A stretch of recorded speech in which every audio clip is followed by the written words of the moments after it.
What it do? Two beards, one league coming at you for the playoffs. We're gonna have a fun show today. Joe and I kind of did the rundown. I think it's gonna be a lot of fun. Looking forward to it. But let's get into this, buddy. How are you? Good, doing well. Yeah. Playoffs. I mean, playoffs for not us, but in other leagues, it's playoffs. Yeah. It's still So- playoffs, and the thing I love the most about our league is that there is a loser bowl or a toilet bowl. So Yep. even though we're not in the playoffs, we're still playing for something, right? Like nobody wants to come in last. Nobody wants that disgrace. And I do actually agree with JJ in making the punishment maybe not too harsh, right? Because I want it to still be fun, Yeah. but maybe amping it or spicing it up just a little bit, add a little hot sauce to it. But it doesn't have to be anything crazy. I'm not trying to do a tattoo league. I'm not trying to do something where people quit either. But anyways, I think we've had enough turnover already. Yeah, I think we have. But anyways, that's the whole point of this. It's fun, and even though we're not in the playoffs, that doesn't mean that this can't be enjoyable. So good. Congrats to all the 6 teams that made the playoffs. For the 4 of us that didn't, we still have something to play for. So hopefully you're still paying attention to the show, and you're ready. Sure. Let's go ahead and jump into this. So week 1 bye.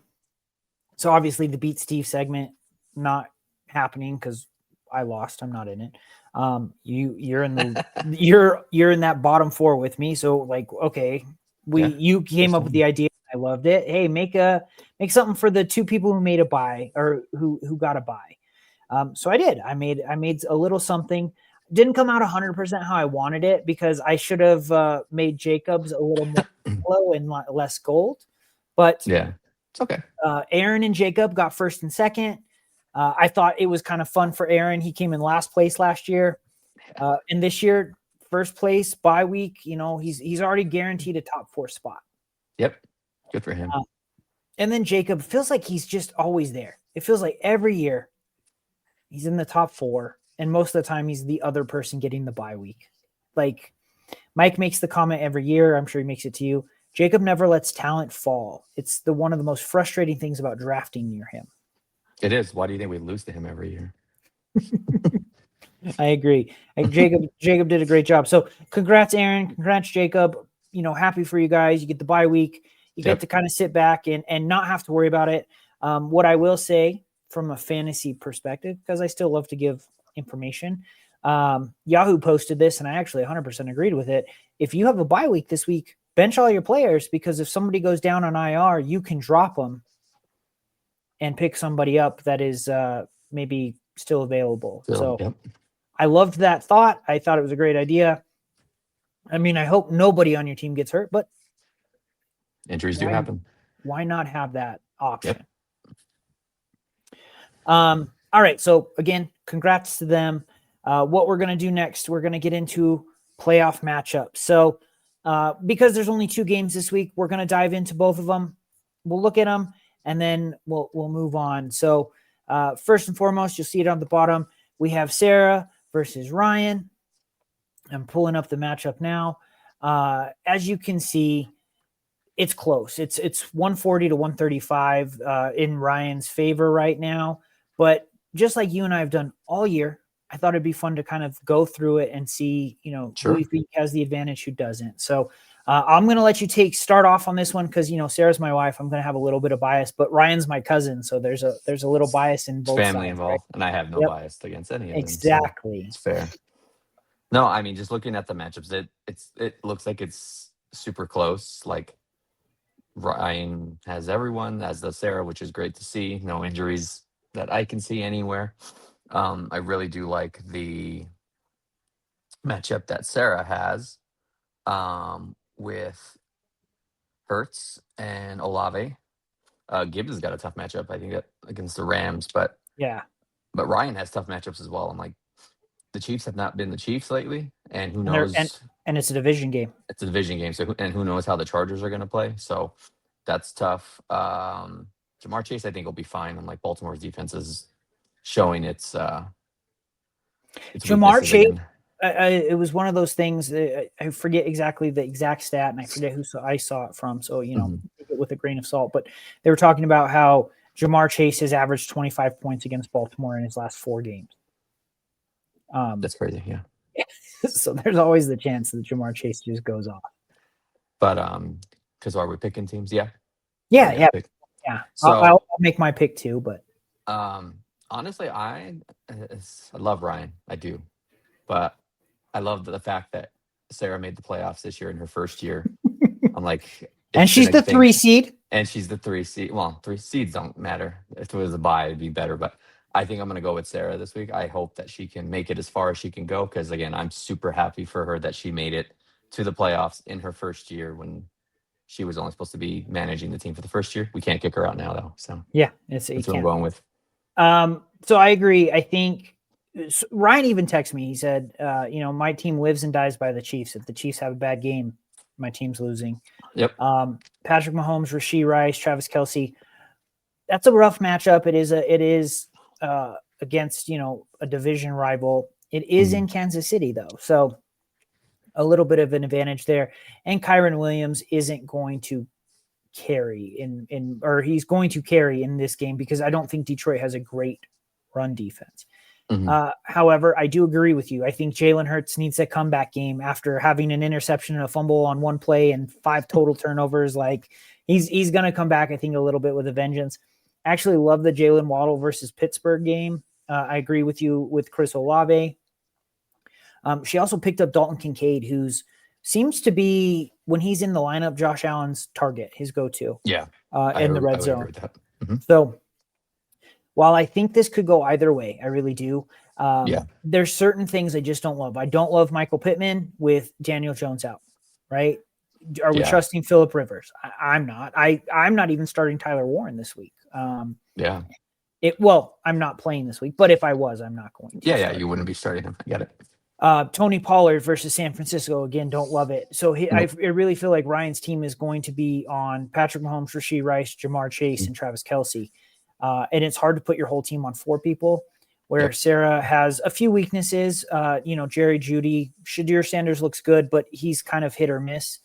And Rico Dowdle has been super hit or miss. But against New Orleans, we hope that that's a good matchup. So I think I'm going to pick Sarah as well.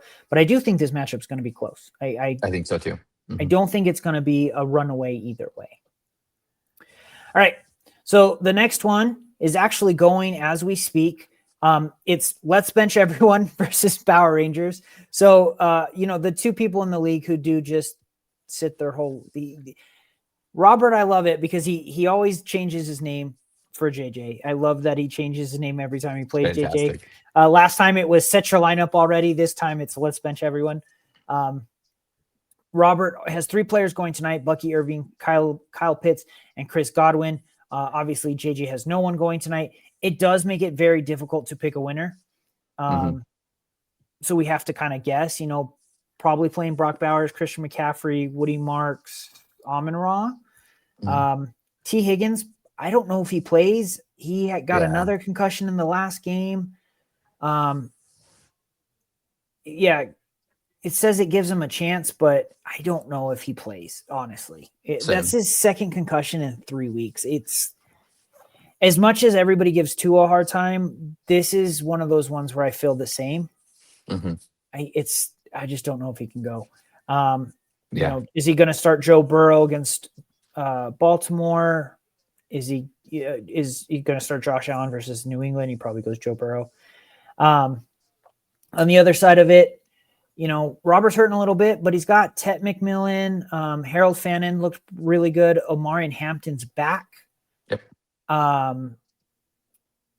Matthew Stafford has looked fantastic. And then, his flex looks amazing with Javonte Williams and Jake Ferguson. So I really think this is going to be a close matchup, and this game's going to mean a lot.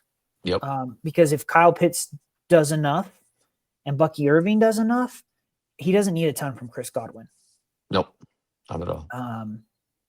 I think at the end of the day, so it's been weird. I was looking at it. Robert's gotten the best of JJ both times they've played this season. But I am a believer in, it's hard to beat a team 3 times. And even if it's fantasy, I still believe in that. So I'm going to pick JJ here. Interesting. Okay. Yeah. It's very interesting, like tight, close matchup, like with his JJ's got just players left and right just to start. But like some of the matchups, like I don't like the Bowers matchup. Even when Josh Allen played my team the last time, like it's not like he had a great game. Christian McCaffrey, I think, will go off. Oh yeah, Honestly, he if Higgins doesn't go, I'm like, I don't see why he. Actually, Watson's got a tough matchup too, so he's just got tough matchups all around. Not that Robert does either. I'm actually gonna go with Robert on this one for this week. yeah. I was really kind of. I really battled it. I don't know. Like this is one of those ones where I don't have a strong feeling either way. But that's why these teams are in the playoffs, right? Like they're strong. It's all So about luck now. yeah, it is. It really is. So I'm rooting for you guys. I have no rooting interest in anyone winning. I think if anything, I'm rooting against JJ so he can't get to 4 titles before I do. Just like I would root against you guys.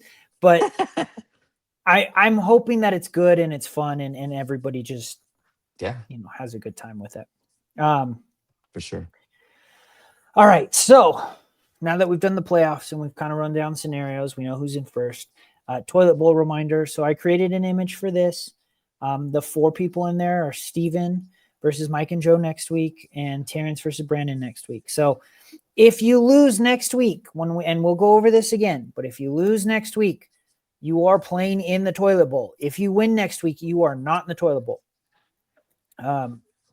Easy peasy. Win next week, don't have to worry about it. Lose next week, and then you really are playing for a chance to come in last. So we're going to see how it goes. We'll see who wins. I just wanted to remind everyone, hey, you're not playing this week. It does not mean you're done. You still have a chance. All right. I feel sorry for you next week. I mean, I feel sorry for myself being in the toilet bowl. Okay. Next is our way too early keeper. So we promised it last show. And that's what we're going to jump into today. So at the bottom, I'm just going to have a little ticker going through the teams. And I just did it in order. I did put you and I last though. Cool. So it was in order of the rankings until it got to you and I, or till Terrence, Brandon, you and I, because I figured it'd be good to go. Figure we can spitfire back and forth. I'll do your keepers, you do my keepers, and we can discuss if we agree or disagree and kind of go through everything. I know you had mentioned you only had 1 or 2 on some teams. I put 3 for everyone. That doesn't necessarily, I think you have 3 keepers. It just means that I put 3 for everyone. Okay. I don't mind starting unless you want to go. So no, go ahead. All right. So I have Aaron. So Aaron, I had a few really good keepers and then keepers. So I ended up with 5 with Aaron. I thought he had 5 legitimate options. While I don't think they're all 100% who I'd keep, kind of what I think about. The first one I had was Cam Scatterboo in the 9th. Yep. He was killing it. Even though he's on IR, he should be back by the time he gets back. And Cam looked like a league winner before he goes down. I had Travis Etienne in the 10th. Yep. Because he's a Jaguars fan and Etienne's been playing fantastic. And I put Chase Brown in the 9th because he had him in the 11th last year when he kept him. He could keep him in the 9th. Yep. And then the other 2, like, I don't think I'd keep them, but they should be called out, is JSN in the 2nd and Devontae Adams in the 5th. These 2 players are carrying Aaron's team right now. Yep. With the other 3 with the other 2 we talked about, and Cam Scat being on bye. But my strongest person I thought was Cam Scatterboo in the 9th round. I really loved how he looked. And I'm not too concerned with the new coaching staff coming in that he's not still going to play well. I would agree with that. Yeah. For mine are pretty much the exact same 3. If I was going to go with 5, I probably would go JSN and Chase Brown. But for me, it would have been Cam Scatterboo, Travis Etienne, and then Devontae Adams in that order.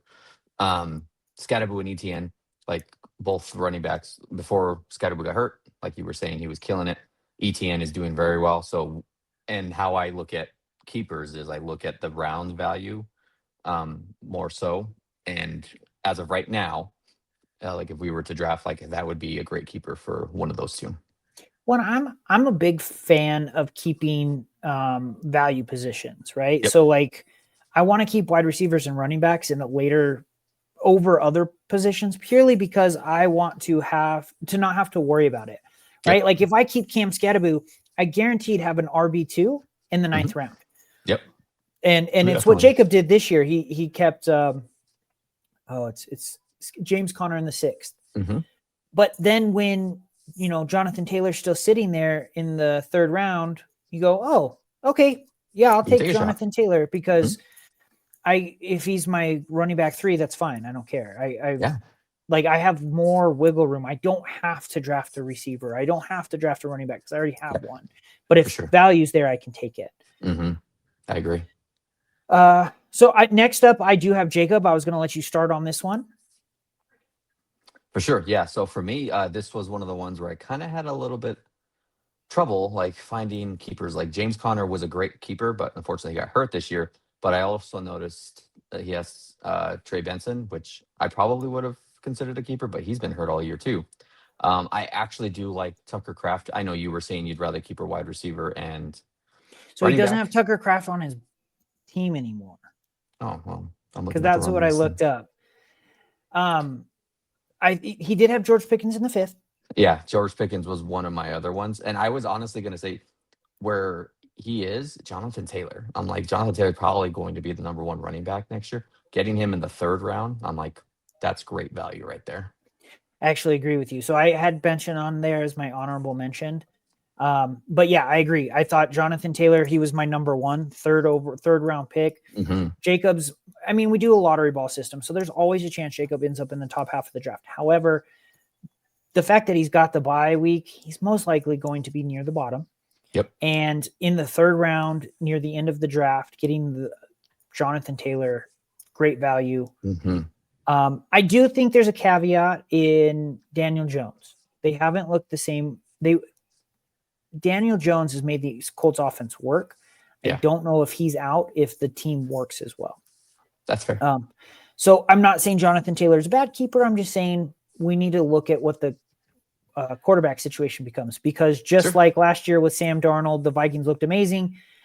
This year with JJ McCarthy, they look terrible.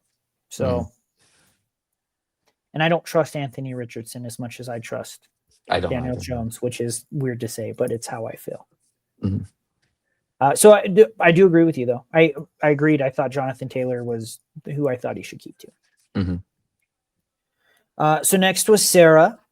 So this year she did keep Gibbs in the 2nd, so he's no longer eligible for keeper. But I do have her down for Jalen Waddle in the 5th. Yep. Chris Olave in the 8th, and Jaylen Warren in the 9th. Mm-hmm. I personally feel like Olave is the best keeper of the bunch. Yep. As a Dolphins fan, I think she'll keep Waddle if she keeps someone. But I just thought Olave has performed as a top 5 receiver all season. He's done it with an inconsistent line. They're going to have a high draft pick. I feel like that team's going to get better next season. And Olave has been amazing all season. Mm-hmm. But I liked the other 2 players too. I don't think you can go wrong with one of them. I just thought Olave was the best as it stands right now. Yeah, I actually agree with you with all 3 players. Those would be the same 3 that I was thinking of: Olave, Warren, and Waddle. I would probably honestly have Olave, and then Warren, and then Waddle. But same, like I think Sarah is, Dolphins fan, she'll probably lean towards that. But with how Chris Olave has been performing, like depending on how the Saints offseason goes next year, or the offseason goes off, next year. Like I'll be very curious to see how Chris Olave looks in the offense next year. My only concern with Warren is they did draft Caleb Johnson relatively high, and he hasn't performed this season. And that doesn't mean he is going to be good, but it was just something I kept an eye. I would keep an eye on it as the offseason progresses. It'll give you more clarity, but that was why I had him as my 3rd, just because I liked Caleb Johnson as a prospect coming out. So I thought he could take over the role. I could be wrong though. He hasn't played at all this season, and all the other rookie running backs have. So for sure, I would say a sneaky pick that maybe no one pays attention to until like maybe the offseason moves is Tootin, depending on what they do with ETN. That's a great call. I didn't even think about it. That's a fantastic call right there. She got him in the 16th. So yeah, you know what? Good call there, Joe. All right. Next is Robert. So I'll let you kind of lead off on this one. See what you think here. Yeah. So for Robert, I think he has quite a few actually. So he's got Bucky Irving again, because I know he kept him, so he can definitely keep him again next year. He's got Odunze. He's got Hampton in the third. He's got Tyler Warren if he wants to go that route and keep tight end. And then he's also got Jake Ferguson in the 16th. And I know he's a Cowboys fan. So like he's got a lot of options to go with. I named 5, so I'm gonna stick with the 5 that I went with, but he's got great value for PQBs next year. The other player, so I agree with all of those. I had Ferguson, Javonte Williams, and Bucky Irving on there. The other one that he didn't draft but made a trade for was Tet McMillan in the 5th. That's right. I forgot he has Tet. And so while you said 5, I'm throwing in a 6th. Sure. Yeah. I do agree. I loved Bucky in the 4th because when he's been healthy, he's looked amazing. My only problem with Bucky, so my highest was actually Ferguson in the 16th, an amazing tight end in the 16th round. I feel like he's a winner. Bucky was my number 2. And the reason Bucky was my number 2 is that as a prospect coming out of college, he was known as an injury prone guy. And this season, he's like his rookie season, he didn't show it, but this season we kind of saw it creep up, and he sat out for a long time and was never put on IR, which means that they didn't think it was as serious, but he couldn't play through it. Yeah. So I don't think he's a bad pick. He's just that stuff like that makes me nervous, right? Yeah, totally, of course. But I agree with you. I had Tet, I had Ferguson, and Bucky Irving and Javonte Williams all on there. So next is JJ. So for JJ, I had Brock Bowers in the 9th because Brock Bowers still looks like tight end 1. Joe Burrow, who he picked up off of waivers. So just I wanted to throw this in. Joe Burrow was kept last season in the 13th round by Ryan. However, he was dropped. And the rule in our league is if a player's on waivers, they go to a 6th round unless they were a 1 through 5 pick, then they convert to their earliest pick. So you can't go lower than a 6th round, or you can't go a free agent can't be lower than a 6th round pick, but they can go all the way up to a 1st if they were a 1st round pick and they were dropped. But Joe Burrow in the 6th. And then last was Woody Marks because he was a free agent in the 6th round. I didn't think JJ traded a lot of his keeper options to make the run, right? Amon-Ra St. Brown, he traded. Tet McMillan, he traded. James Cook, he traded to get those players to give him that run right now. But I do think Brock Bowers in the 9th is it's a winner. Yeah, I would agree. And I would agree with the 3 players that you mentioned. So I think Bowers is the best out of all of them. Agreed. Just because even though like the Raiders are like a crap show, like Brock Bowers is still going to be there next year, and who knows what's going to happen. So you would hope like in the offseason that they'll fix the offense and he'll still be the main focal point of it. They already fired Chip Kelly. So I mean, you're not wrong. So maybe they will. So, but yeah, I agree. Next up is Ryan. So this one was a little harder. I wanted you to go because I wanted to hear who you thought, but I have one, like, in my opinion, clear favorite. And then 2 that I'm like, I don't know if I keep those guys. So correct me if I'm wrong, because I am looking at the draft order. He still has J.K. Dobbins, or does he not have him anymore? I think J.K. Dobbins is still on his team. Go ahead and talk, and I'll look right now. So if he's still on the team, I would say him. He's got Justin Herbert in the 17th round. So, I mean, right then and there, I would probably say that's his best keeper because it's a quarterback. We just switched from 4-point passing touchdowns to 6 passing touchdowns, and we can tell that it has made a big difference this year. So I would definitely say those 2. And J.K. Dobbins is on his team. Okay, so I would say that was probably be his second. And honestly, I was looking at it. It is a little tough, but Jordan Addison. The only reason why I say him is because who knows if he's going to be in Minnesota next year. Depending on what team he ends up on, could be something. So we actually have, besides Herbert, who I do have on there, I actually have 2 different ones. I thought Rashee Rice in the 6th round. Yes. Because Rashee Rice, since he's been back, has looked like wide receiver 1, and getting him in the 6th round, I felt like that's a steal. Then I had Michael Pittman in the 11th, again, depending on Daniel Jones. Yeah.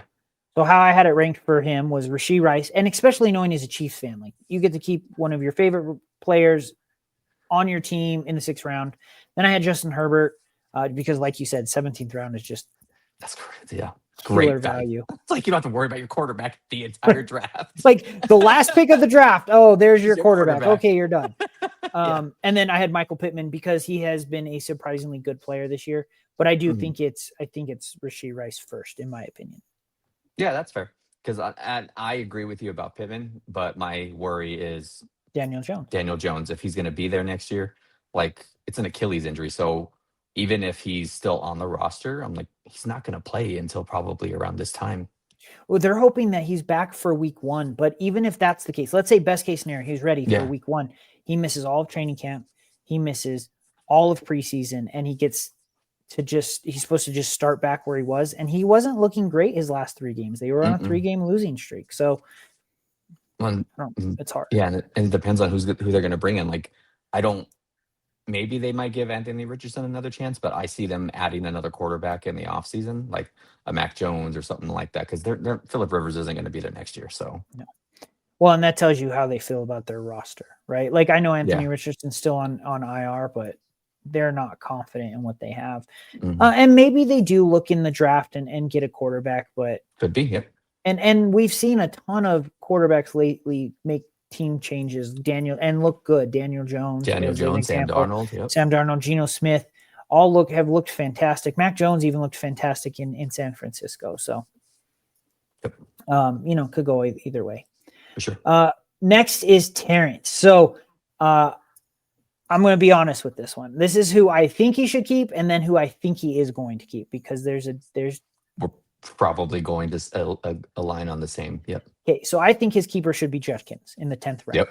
Mm-hmm. Quinshon Judkins, even in a terrible, terrible offense, has been nothing but consistent.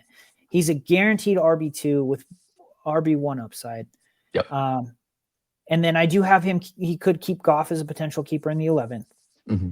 But the player I think he keeps is Achane in the 1st. Right. Now, I want to be 100% honest. I do not think Achane is a reach in the 1st. I think Achane has been a 1st-round talent. I think Achane deserves to go in the 1st, but I believe keepers should be value, not heart. I know that's not what Terrence believes. He's kept a Dolphin player his whole run here in our league. I don't think it changes. I think he keeps Achane. However, I think his keeper should be Quinshon Judkins. I would agree with you. I 1000% agree that it should be Judkins just at that value in the 10th round. I'm like, yes, again, Cleveland is not the greatest offense right now, but he has been consistent, especially even with Shedeur starting. Like he's looked great with Shedeur. He's looked great with Shedeur. So, but I know how he feels because when we probably get to our team, the fanboy in me is probably going to have our keeper, but I don't blame him for keeping Devon Achane next year because he has carried your team's offense. So, Terrence, is what I will say. If you end up with the top 3 pick, just keep Quinshon Judkins and draft Devon Achane. Like, let me help you here a little. I promise you. Yeah, I mean, I wouldn't have given that advice because, that's. I know, but helping. Well, is he going to watch? That's the question. If he watches, then what? That's fair. He hasn't watched, and he didn't even know our keeper rules. Terrence, I'm calling you out here. But that's all I'm saying, right? Like, hey, I still want the league to be competitive, and I want people to see it, kind of have an insight of how I think of keepers, right? I keep certain people based on, I'm not going to keep a 1st-round talent unless I feel like there's value there. Mm-hmm. Okay, so I'm gonna start with, or I'm gonna let you go with Brandon, and then I'm gonna go into your team. So, be Brandon. Go ahead and give us Brandon here. See if we have the same players. Sure. So for me, Ladd McConkey, of course, RJ Harvey, in the 5th, and then I'm not a fan of him, but I know Brandon loves him because he has him every single year on his team, DeAndre Swift. I'm like, for some reason, anytime Brandon has him, it does well for him. And Brandon's had DeAndre Swift for like the last, I think 3 out of 4 years that he's been able to have him. So those are my 3 for Brandon. Well, okay. So first and foremost, Brandon is the keeper curse. Anytime whoever he keeps, I just try not to draft anymore. Right? Ladd McConkey this year, Michael Pittman last year. That's why we want him to go with Swift, because then I won't even really care, because I don't like picking up Swift. That's just my personal bias. So that's why I want him to keep. And then I don't have to worry So about I it. have from Brandon, I have Emeka Ibuka in the 7th round, right? Because he made that trade for a keeper. So Emeka Ibuka in the 7th. That was my first one. I agreed with you 100% on RG Harvey. Now, I have this like dilemma. I do think Ladd McConkey's a great keeper. If I'm picking one, I'm picking Emeka. Yeah. Because it's the same value, right? They're both the 7th round because Ladd McConkey moves to the 7th round, and I'd rather keep Emeka. He's proven to me this year, and I don't think Mike Evans comes back, and I don't know about Chris Godwin. Yeah, I think he's the number 1 next year, but yeah. Sorry, go ahead. And I agree. I love Harvey in the 5th. I think that's a great keeper too. If I'm going to keep somebody else on his team, I could see Bijan being a keeper too. First round, he's been a consistent running back all season. You keep him the first round. Depends on where you pick again. But I think the player I'd tell him to keep would be Emeka Ibuka. Yeah. Well, I didn't want to mention Ibuka because, I already knew about the curse. So yeah, well, he's going to curse whoever he curses. It doesn't change. Fair. Okay, so I'm going to do your team next, and I want to see if you agree, disagree, or want to change it. So I have the 3 I have for you. First, I have Henderson in the 4th. Has looked fantastic. I don't think Ramondre comes back. I don't think there's a need to. They got to see how good he looked without Ramondre this season. So Henderson in the 4th. Next, I had Hall in the 5th. I only say Hall in the 5th if he gets onto a new team. Which, I mean, we all thought he was going to be traded this season. Yeah, that was the goal. And so the fact that he wasn't makes me still believe that he's going to move on. Personally, he's in his 4th year, right? Right. Yeah. I don't think I think his contract's up after this year. Yeah. Him on a new team, depending on the team. That's why I said him, because I think he's a call out you need to make. And then last but not least is Drake May in the 6th. So while I knew you're going to I don't want to be too biased, but I also looked at your team and went, yeah, but your best keepers are 2 Patriots and a Jet. So, did you have anyone else? Do you agree? I do agree. I actually did have someone else. It's kind of a low ball keeper, but Jaden Higgins, he's been producing in Houston's offense. I look at value and the potential for next year. That's how I look at our keepers. But yeah, like he would be like last on our list. First and foremost, it would be Travion Henderson, and then Drake May, and then Breece Hall. Yeah. Yeah. And that's how I thought about it. I think Henderson has looked amazing this season, and he's a player I had high on my list. And when he's gotten the chances, he's looked fantastic. Yep. So I liked it. All right. Last but not least, I was going to let you do my team and see if we agree, disagree, or go from there. You still have Bo Nix? I'm just kidding. I know you don't. No, I don't. It's like I get you drafted. I made a bunch of trades, so like that, what you're looking at on there is it's not the very actual. Very difficult. Yes, I can tell. Well, for one, I do like.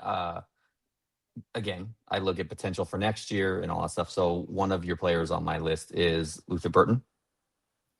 Unfortunately, I dropped him, and he's no longer on the team. Fine. Well, I loved Luther Burton too. I did pick him back up, but he would be a 6th round pick. Puka is the obvious choice because number 1 wide receiver. You're going to get to keep him for a 2nd round pick. Other than that, I'm not going to lie. Your team was a little difficult because I do see that you have your homer pick on the bottom there. I don't know if you still have him or not, Ollie Gordon, and you've made so many trades, so it's hard. Yeah. So here's the 3 I had. So I did have Puka in the 2nd.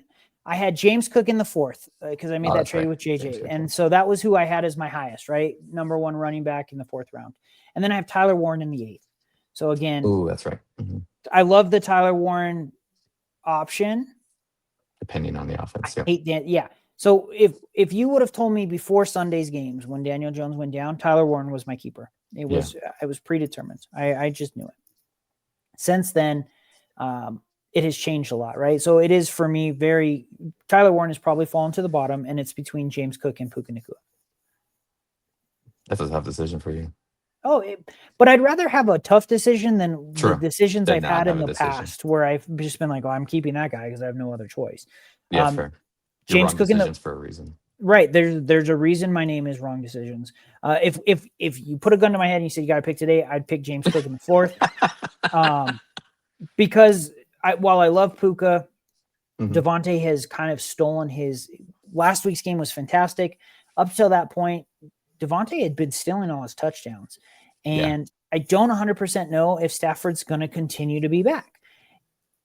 Additionally, if I am the Rams, because I have Atlanta's first round pick and I have my first round pick, there's a high probability that he could be drafting high enough to draft the quarterback of the future, which could give Puka Nacua a down season until he gets into the system and is going. So, again, gun to my head, I'm picking James Cook, but Tyler Warren still has an opportunity, and so does Puka Nacua, in my opinion. So not Lamar Jackson. No, not. After this season, and JJ made that comment on last week's show, I am not going to worry about taking quarterbacks too high because that's why we never had. Well, and I didn't this year, and it wouldn't have killed me. But Puka Lamar and I'm kind of blanking on who else went. Joe Burrow got hurt, and Jalen Hurts hasn't looked fantastic. Josh Allen is the number one quarterback, but it's not miles like it was before. He's not miles ahead of everyone else. He's ahead, but it's not like before where it's like, oh, it's Josh Allen and then everyone else. There's a significant gap closure. Yep. Matthew Stafford has looked fantastic in this league this year because throwing touchdowns are worth the same amount as rushing touchdowns. Yep. So it's made a big difference. And I actually like it. I think it's good that I do too. It's great. A touchdown's worth 6 points. A passing touchdown shouldn't be worth less. I'm willing to concede passing yards are worth less because you get more. But a touchdown is still a touchdown. Yes and no. I mean, if you're my team's quarterback, he hasn't had a 300-game ball in his career yet. So, but you know what I'm saying, right? Like, you have a chance to throw 300 yards as a quarterback. You're never going to have a chance as a running back to run for 300 yards unless, like, same ad.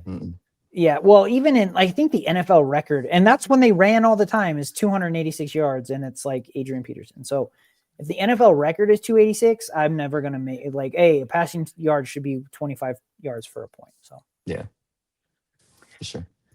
All right, it was fun. Good luck in the playoffs for everyone. Good luck to everyone. We are going to have a show. Joe and I haven't determined when, but we are going to make a show where we go over the draft grades near the end of the season to see what Yahoo said and what actually happened. We already kind of looked at it. It was fun. I don't respect Yahoo grades, but yes, it'll be. I don't respect them, but they're fun to read and look at because it's like, what? Yeah, well, it'll be fun to look at it and go, this is who they got right, this is who they got wrong. And when we were looking at it, there was already 2 that were like massive standouts. Yeah. So it'll be fun. It'll be good to look at. But other than that, I hope you guys have a great weekend. Yep. Good luck. Good luck. Enjoy the football this week. And we'll see you before this, but Merry Christmas to everyone if this is the only show you watch until after the holidays. But we'll see you guys next week. Take care, everyone. Bye, y'all.